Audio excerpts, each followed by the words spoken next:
cas-là, on peut déjà tabler sur cette question. On généralise, pourtant la faute serait individuelle. Non, la faute serait individuelle, c'est là où je vais arriver. Donc, sur le plan moral, comme je viens de le dire, vraiment la corruption, il faut la dénoncer, c'est un virus même. Il n'y a rien qu'on peut espérer des gens qui sont élus sur base de la corruption. Et donc, ça, c'est un élément que nous devons condamner. Et nous, de la société civile, de surcroît, nous qui défendons les valeurs sacro-saintes, nous qui défendons l'éthique, nous devons condamner ça et personne ne peut souscrire à cette mode, à cette manière d'accéder au pouvoir par la corruption. Maintenant, sur le plan politique, comme deuxième élément, avant de parler de troisième et quatrième élément, rapidement, il y a un élément politique qui n'est pas des moindres. Il y a cette peur entre les FCC, entre les caches. Les FCC, et il y a eu beaucoup de sénateurs, et c'est une bonne guerre, je ne suis pas du FCC, mais je pense que le FCC ne peut que se réjouir, ne peut que vouloir conserver tout ce qu'ils ont eu comme sénateurs pour avoir un poids politique, pour peser sur différentes décisions, pour peser dans l'adoption des lois et dans l'orientation de tout autre. Vous pensez que si l'UDPS ou les caches aurait une majorité de sénateurs, il n'y aurait pas cette contestation? Franchement, je suis convaincu, je l'affirme à 100%, si les caches avaient eu autant de sénateurs, d'ailleurs, l'élément qui a été à la base, c'est parce que les caches a perdu des sénateurs, il n'a pas eu de sénateurs là où il fallait les avoir. C'est le cas de Kinshasa. C'est le cas de Kinshasa et ailleurs au Kasaï. Donc l'élément déclencheur, c'est parce que les caches n'a pas eu de sénateurs. Or, comment il faut dire, tout parti politique, toute force politique se mesure sur base du nombre de députés, sur base du nombre de sénateurs. Et donc, se retrouvant, il n'a pas de sénateurs, il ne peut que chercher une manière de pouvoir trouver un mécanisme pour accéder à ça. On revient à vous tout à l'heure. Il reste deux éléments, je ne sais pas si vous permettez que je puisse les donner. On va vous les donner. On va vous donner la parole. Équilibre de temps. Maître dit, génération fâchée, à suivre Dieudonné Mouchagalou à la société civile, si vous aviez autant de sénateurs, il n'y aurait pas tout ce que le pays subit. Non, je pense que c'est mal apprécié la question. En réalité, rappelez-vous, lorsque le président Félix a promis dans son discours, lorsqu'il a donné les programmes des séjours, il a dit qu'il va se battre pour la moralisation de la vie publique. Il va combattre la corruption. Il ne savait même pas encore que ses propres cadres, les cadres de son propre parti, de sa famille politique, seront corrompus. Et ils sont d'ailleurs, c'était les premiers corrompus. Alors abordons la question. Alors, il ne savait pas. Je réponds d'abord à celle-ci. D'accord. Alors, dire que si Cash avait plus de députés, ça n'allait pas donner tous ces prix. Non, je pense pas. Cash n'a que droit, lui, de passer à zéro. Pour ceci. Donc, même si Cash avait eu plus de députés, lorsqu'on allait, la personne qui allait dénoncer, c'est une question de mettre à nu les mal. Mais si Cash, parce que vous n'avez pas gagné, vous dénoncez. On n'a pas dénoncé parce qu'on n'a pas gagné, mais on dénonce le mal parce que c'est un mal. Rappelez-vous, il y a depuis un moment, l'UDPS a été toujours dans la rue, il n'avait pas les pouvoirs, il dénonçait tous les mal.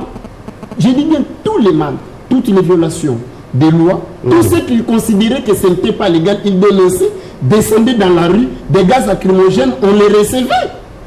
Et maintenant, on a les pouvoirs, ou je dirais l'UDPS et les autres, ceux qui étaient dans l'opposition, ont les pouvoirs.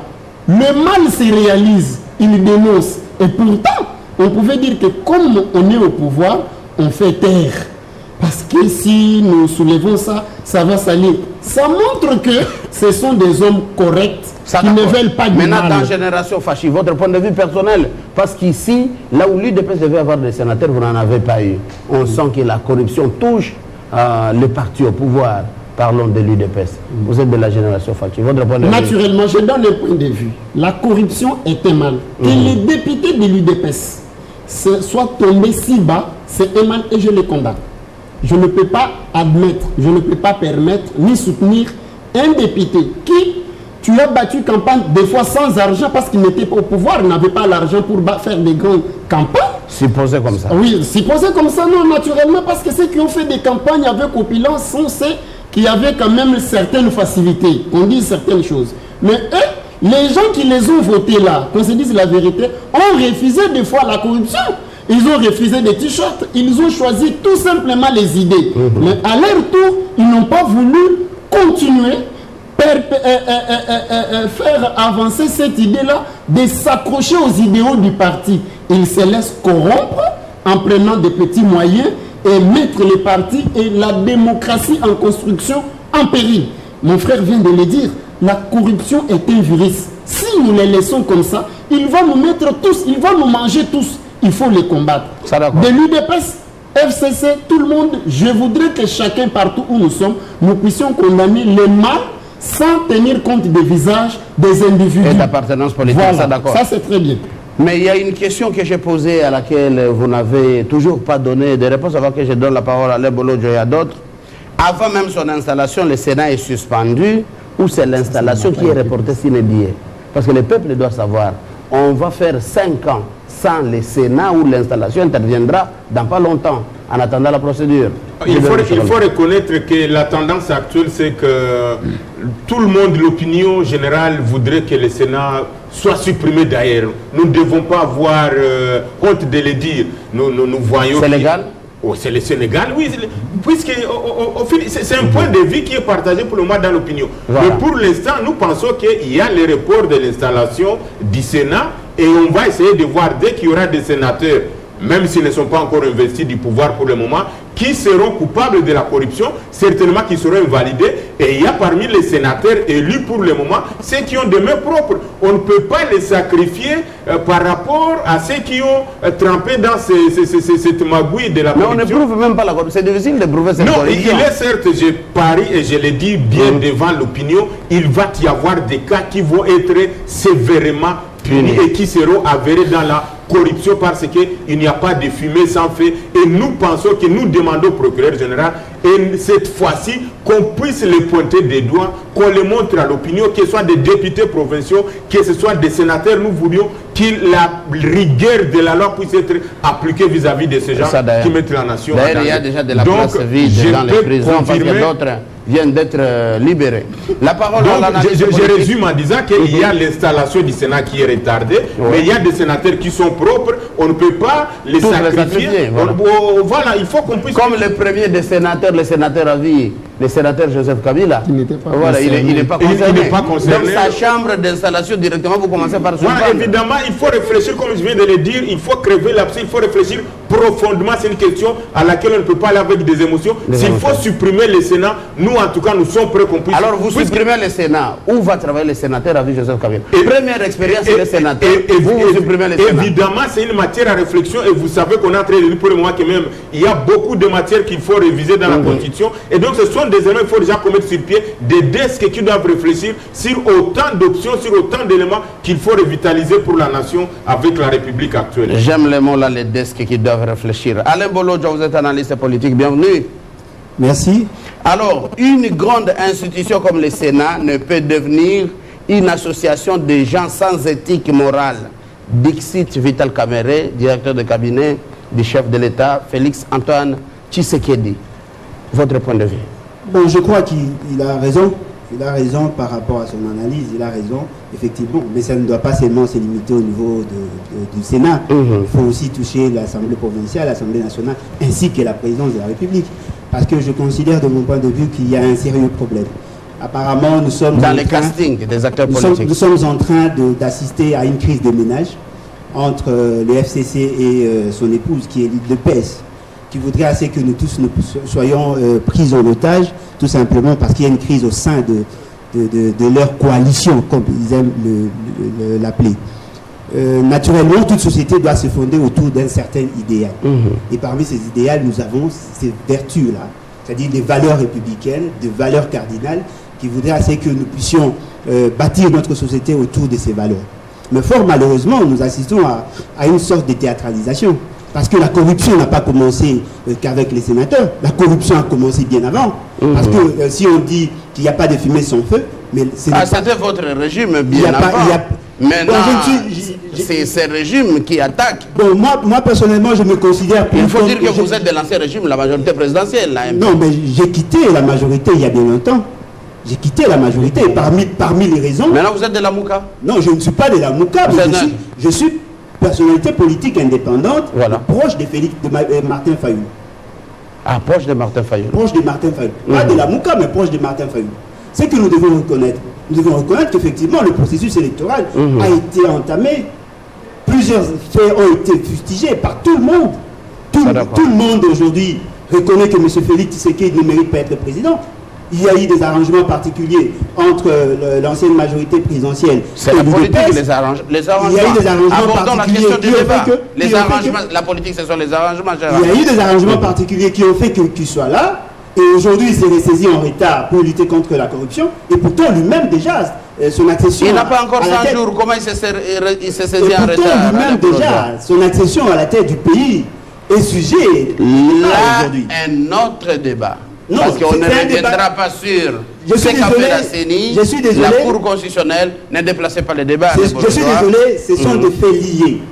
Aujourd'hui, nous parlons de la corruption. Voilà. Essayez un peu de faire la chronologie des faits. On y va. Pourquoi le prêtre demande à M. Félix Tshisekedi de mettre une action particulière sur la lutte contre la corruption?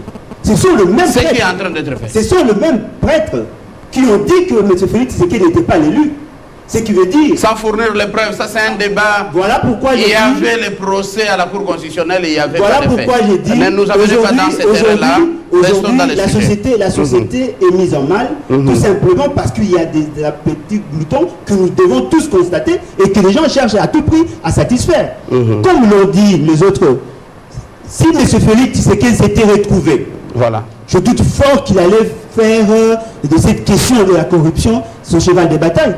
Parce qu'il y a des députés qui sont contestés aujourd'hui, que ce soit au niveau de la majorité présidentielle, que ce soit au niveau de l'opposition dans son ensemble, mais il n'a jamais fustigé.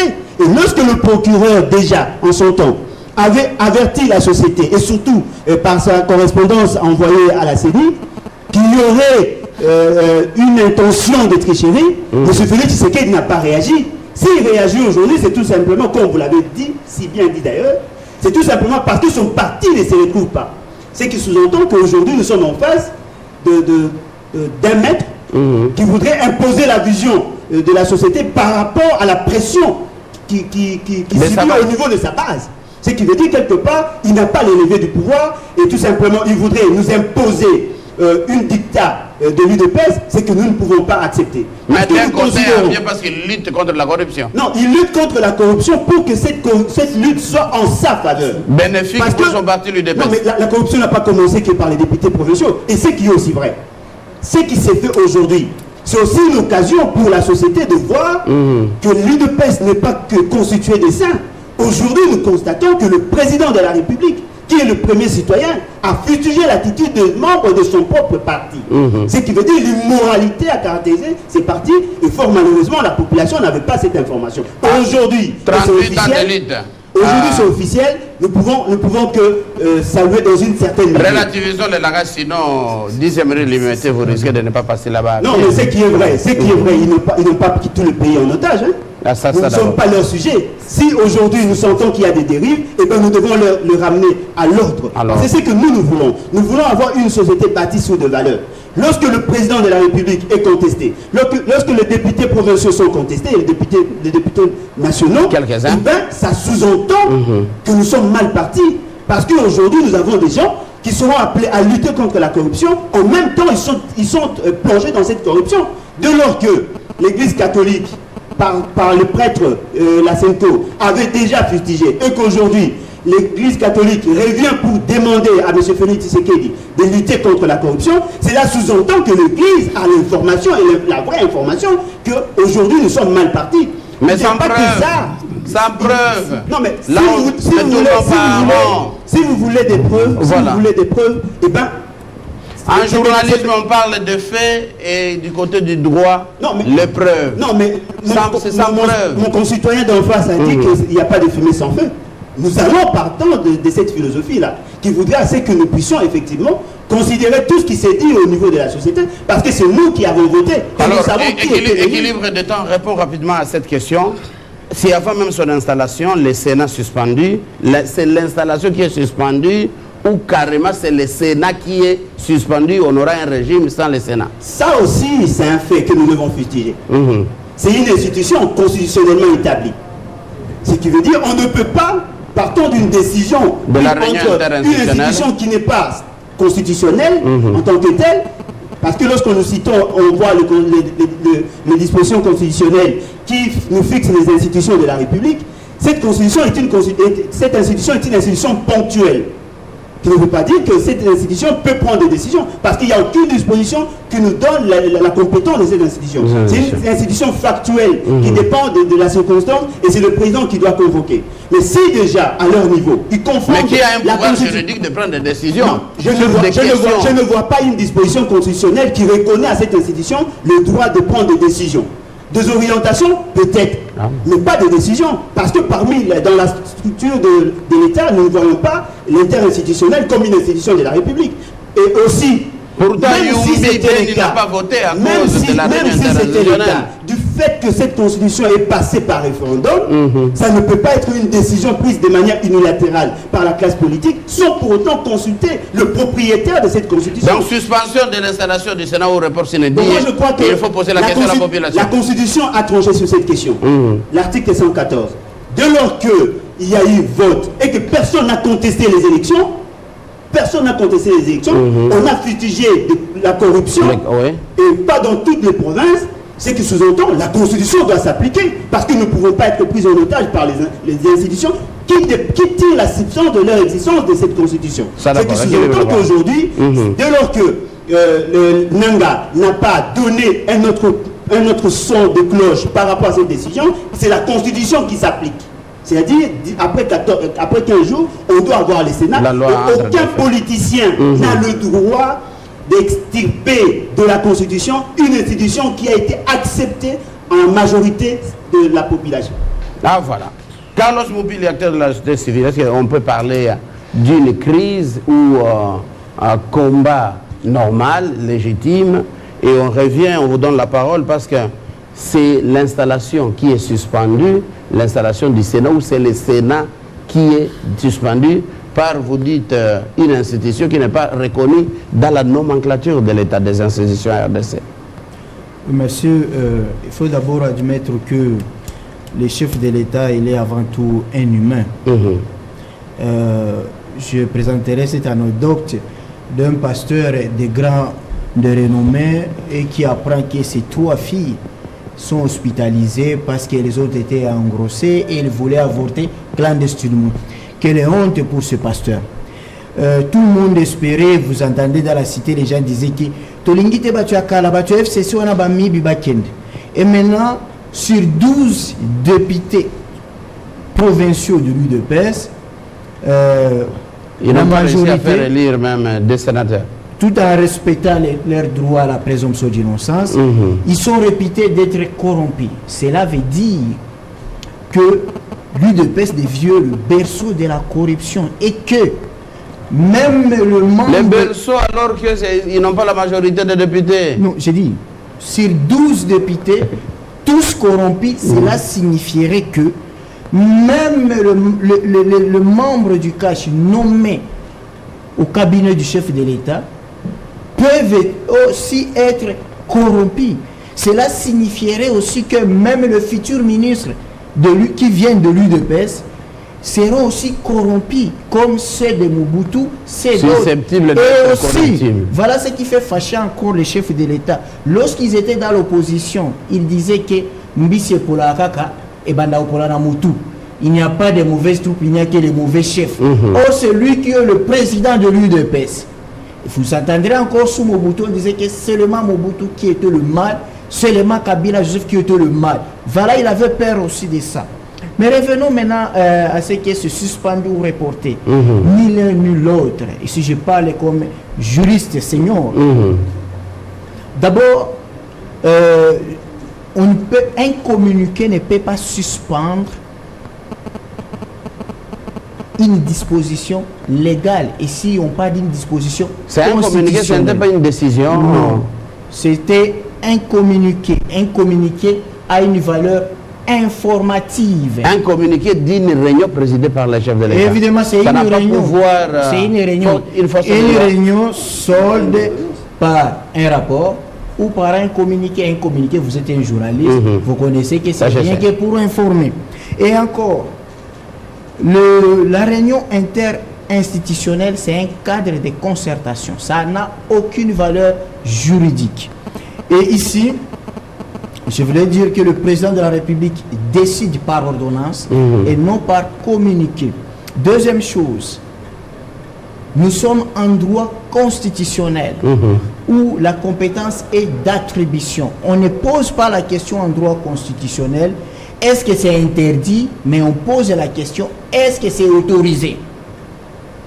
Donc, lorsqu'on agit en droit constitutionnel ou en droit public, il faut d'abord se poser la question qualitate quo.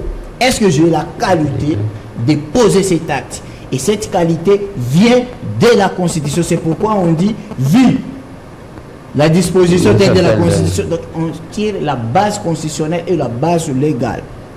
Bon, prenons aussi le problème de la lutte contre la corruption. Voilà. C'est une nouveauté dans notre pays.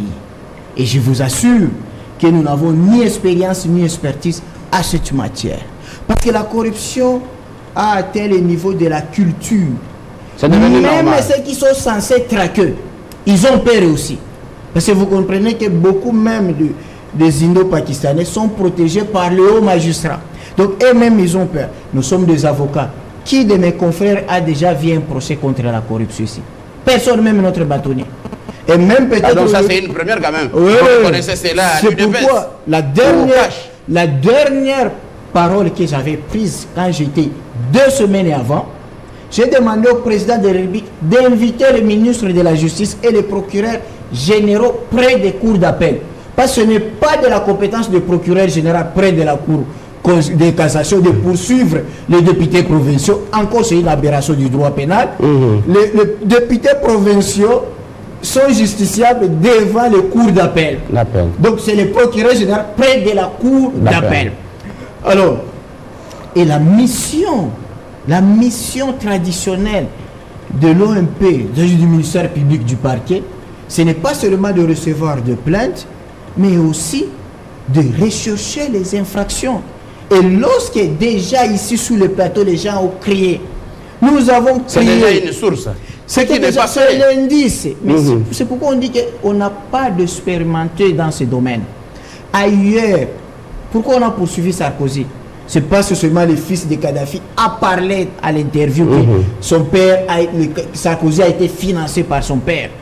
Mais ici, lorsqu'un journaliste crie sur le détournement d'une autorité, c'est le journaliste qui est poursuivi pour diffamation ou bien imputation dommageable. Alors que le parquet devrait ouvrir, parce que le parquet a sous sa direction des enquêteurs. Donc ça sera un sérieux problème. Mais ici, je vais vous dire, je cite par là l'article 149 bis du code pénal. Si on appliquait déjà la corruption, les sanctions qui sont prévues pour un condamné à corruption, on doit confisquer tous ces biens qu'il a reçus, ou bien le montant de valeur de ce qu'il a perçu. Deuxième chose, il sera interdit pendant 5 à 10 ans après avoir épuisé sa peine de ne plus exercer une activité politique. Donc il n'aura plus le droit de vote comme électeur, ou bien ils seront comme ceux-là qu'on a refusé leur candidature à cause de double nationalité. Et pour subornation des témoins. Donc, et subornation aussi de témoins. L'article 10 de la loi électorale ajoute aussi. Donc vous ne pouvez pas postuler comme président de la République. Et aussi, pendant 10 ans, comme les députés là et les sénateurs, ils ne peuvent pas exercer ni le droit d'être électeur, ni le droit d'être candidat. Troisièmement, ils seront interdits d'avoir accès aux fonctions publiques et ou même para-étatique, et cela dans tout échelon. Donc le sénateur corrompu condamné, il ne peut même pas être chauffeur du bus Transco. Vous vous souvenez de ça? Oh, là c'est très bon alors. Si déjà on condamne cette génération de médiocres par un procès que nous voulons que ce soit au stade de martyr, je crois que nous aurons essayé un peu à purger ou à purifier cette classe politique. On parle de droit, on parle de droit. Qui doit initier? Parce que vous dites ici, le ministère public devrait se saisir. Oui, mais le problème, c'est qu'il y a déjà, on vous informe, un journaliste et un citoyen qui ont porté plainte contre les chefs de l'État pour non-respect de la Constitution, violation de la Constitution, à cause de ces dossiers sur la problématique de la corruption dans les sénatoriales, avec la décision que vous qualifiez juste d'un communiqué pour informer, mais on sent que ça entre en effet parce que les PPRD et les autres partis FCC ne sont pas d'accord avec la décision annoncée dans les communiqués. Tamango, mon frère, les chefs de l'État, nous saluons ces efforts, ces bons signaux. Mais malheureusement, ils nous servent toujours du champagne dans les gobelets en plastique. C'est ça le mal de l'actuel président de la République. C'est-à-dire, il fait des choses très bien, mais la procédure toujours est... C'est du champagne dans les gobelets. Il présente un bon programme. Alors, jamais vu. vous aurez toujours le même Mais il choisit la RI pour présenter un programme de 100 jours. Il veut lutter contre la corruption. Mais regarde, c'est la réunion interinstitutionnelle. Alors qu'il devrait faire tel que j'avais demandé ici, ça ne pourrait pas lui poser de problème. Qui répondent? Génération Fachi, on vous accuse d'une expérience, manque de procédure à attendre à Maître Edi Kazadi. Ah, mais Maître Edi Kazadi, c'est moi. Pas à attendre Carlos Moupili. Oui, petite confusion de nom. Je suis content qu'on puisse un peu revenir sur cette question. Regardez, mon frère Alain, proche de la Mouka, bon, je suis un peu mal à l'aise parce que dans un débat bien quadrillé, je suis un peu obligé de sortir dans les sujets. Je ne suis pas un peu trop à l'aise, mais là, je suis obligé. Parce que vous avez accordé le temps à mon frère de parler sur des questions qui ne sont pas dans les sujets. Et je me vois obligé de répondre. Quand bien même, je ne serai pas vraiment dans sur les élections. Non, non, non, regardez. On y va il était rapidement. question de répondre justement sur la question d'installation, la suspension de l'installation du Sénat. Mais on est allé pour remettre en cause, revenir sur la question de l'élection présidentielle. C'est un point de vue. Naturellement. Les 5 présidents de la RDC s'appellent Antoine Félix. Ce point de vue-là est de nature à induire en erreur les publics, les peuples qui nous écoutent. Regardez, soyons sérieux. Il n'y a personne dans ce pays qui a eu le droit en matière de conflits politiques. Les 3 grands conflits politiques que nous avons suivis, de 2006, 2011 et finalement celui de Fayoulou en 2016, je pense qu'ils ont eu toute la latitude, tous les droits d'amener toutes les preuves. Nous sommes ici, la plupart des juristes. Nous savons ce qui s'est passé. Aucune preuve, s'il y en a, qu'ils le citent. On ne doit d'ailleurs pas refaire les débats parce que tous les juristes qui savent respecter les lois du pays savent que quand la Cour constitutionnelle a tranché, la vérité qui était en train de germer, qui était en train de sortir, qui faisait l'objet des débats, devient une vérité absolue. Je suis désolé que les gens de la Mouka, toute question, chaque question qui se pose dans la vie politique, maintenant nous sommes en train de diriger les pays. Il y a des problèmes qui tombent et on doit trouver des solutions à ces problèmes. La corruption. Oui, voilà. Les problèmes de corruption. J'aimerais que vous puissiez répondre à des questions. Ils vous taquinent. Et dit votre lutte de la corruption, c'est du champagne que vous servez dans un gobelet en plastique. Je réponds en disant ceci. Regardez. Vous pouvez lire sur le net, vous verrez que la République démocratique du Congo est entre 15e et 17e pays au monde parmi les plus corrompus. Félix Tshisekedi, Félix Antoine, né président de la République il y a moins de 2 mois. Et nous occupons cette position depuis plus de 30 ans. Donc, Félix vient d'entrer au pouvoir, il trouve le pays 17e au monde et il est dans le top 5 des pays les plus corrompus d'Afrique. Mais depuis plus de 30 ans, je réponds. Qui font ces échelles je vous démontre en quoi Félix est le meilleur. Ah bon? Depuis plus de 30 ans, là, je dis que le pays est dans le top 5 des pays les plus corrompus d'Afrique. Dans le top 10 et 15 des pays les plus corrompus du monde. Mais Félix n'a que moins de 2 mois. Mais depuis plus de 30 ans que le pays est en première position là, jamais il y a eu ni un soulèvement, ni une dénonciation, ni un procès contre la corruption. Mon frère vient de le dire, la corruption est devenue normale. Il a une culture, merci beaucoup. La corruption a pris des noms. Les cafés, maïs, du thé, tous carburants, c'est la corruption.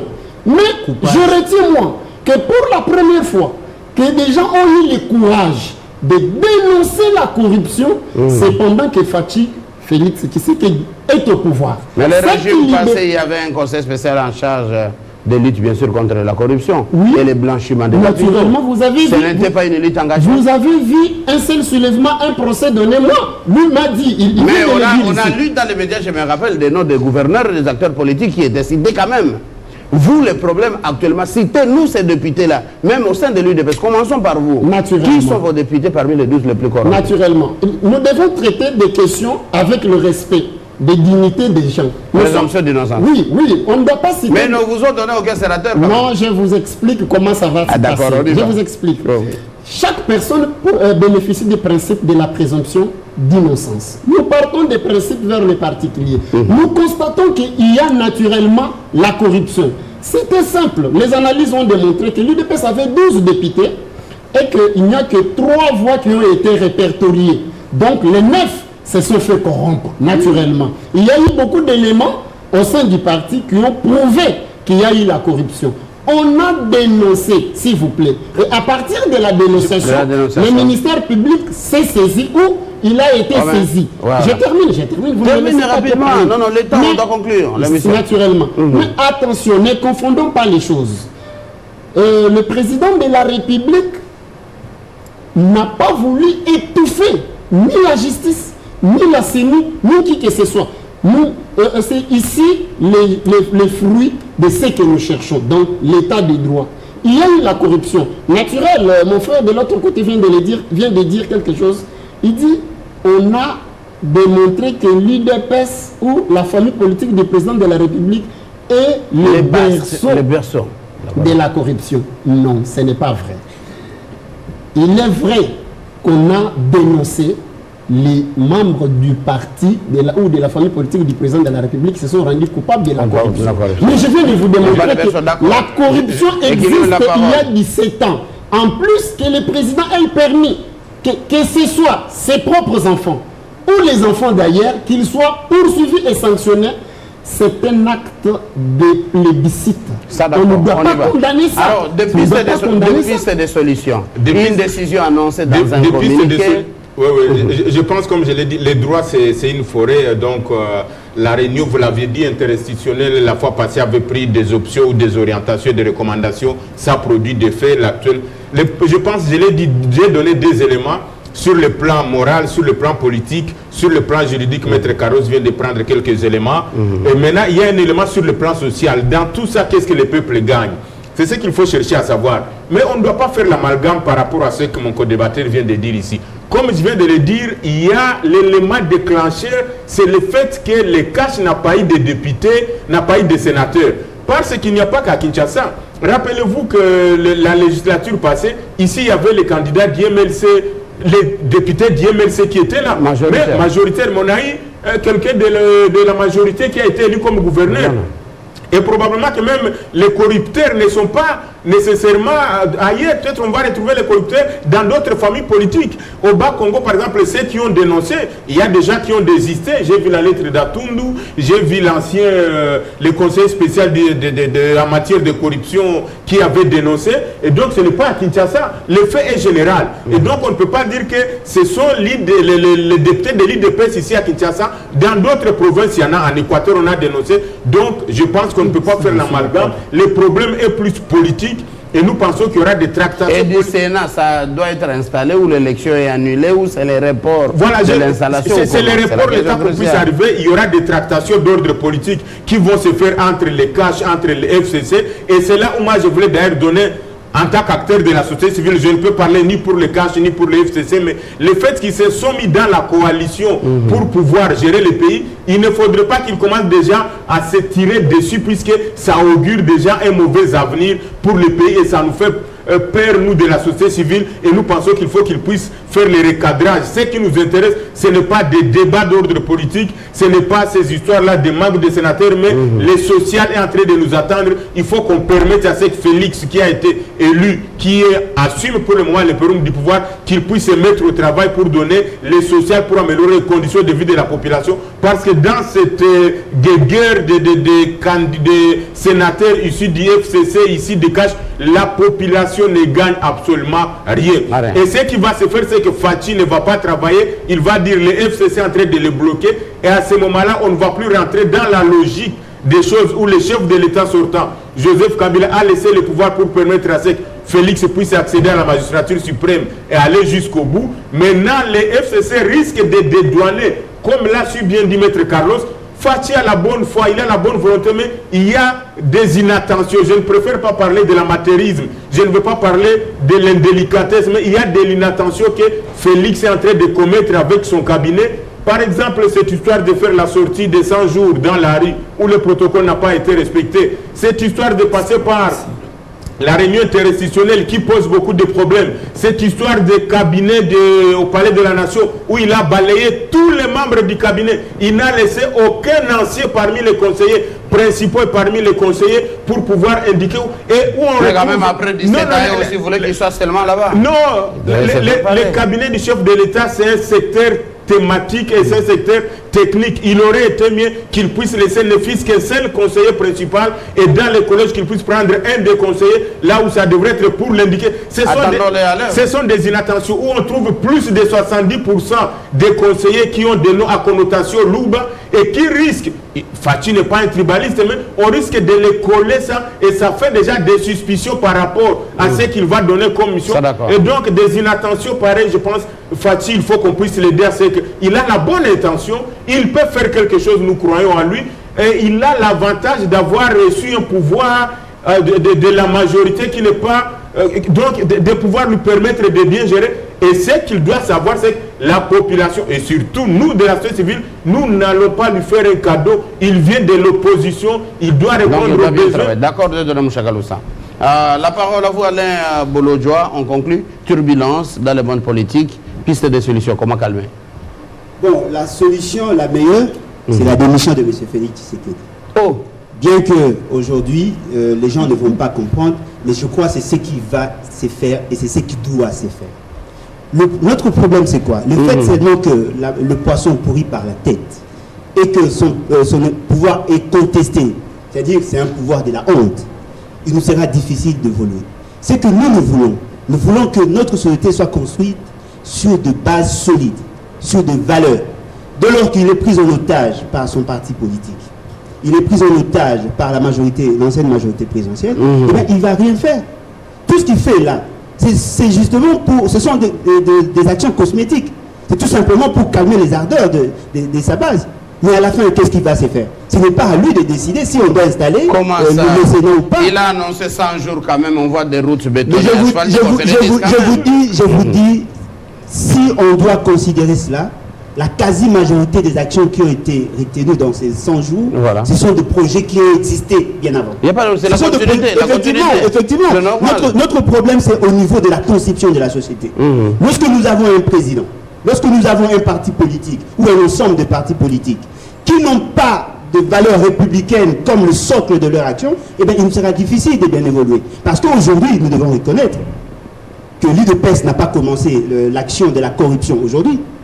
Si peut-être mon frère n'a pas cette information, il doit se référer à l'histoire. Tous les mentors de l'UDPS, la quasi-majorité ont été corrompus. La quasi-majorité ont été corrompus. Attention, il y a une accusation gratuite. Non, mais je vous dis, Birindo a été acheté par Mobutu et tous les autres.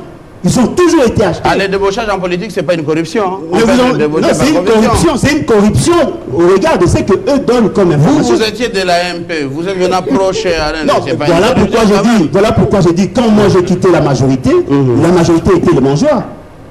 Je suis venu à l'opposition. J'ai dit, la majorité était le mangeoire. J'ai quitté la majorité et je n'ai demandé rien du tout pour aller. Ça, nous le savons. Et aussi, une autre analyse que nous devons faire.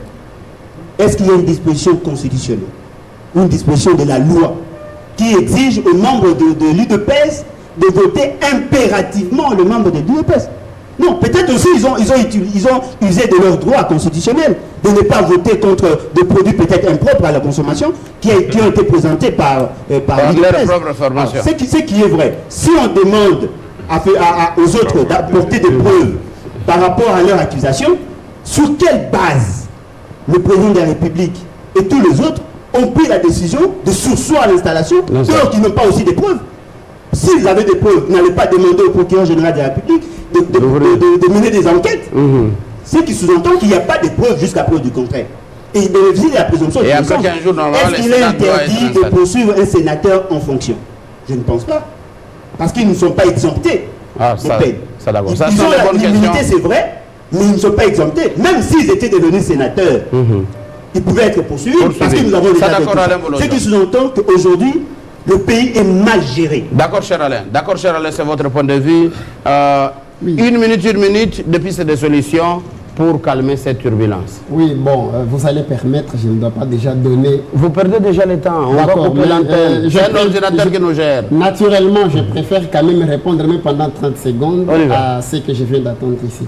Et regardez, on doit être quand même sérieux. Vous posez la question de savoir c'est quoi la pire décision, dit le président Félix Tshisekedi va démissionner. Mais lorsqu'il faut donner maintenant la justification, on vous dit que non, Birindo s'était fait corrompre en 1930. Mais vous avez tout de suite recadré pour dire non. Les débauchages, je les répète, ce n'est pas une corruption.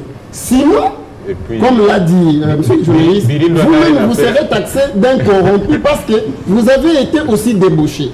Je reviens sur une question importante.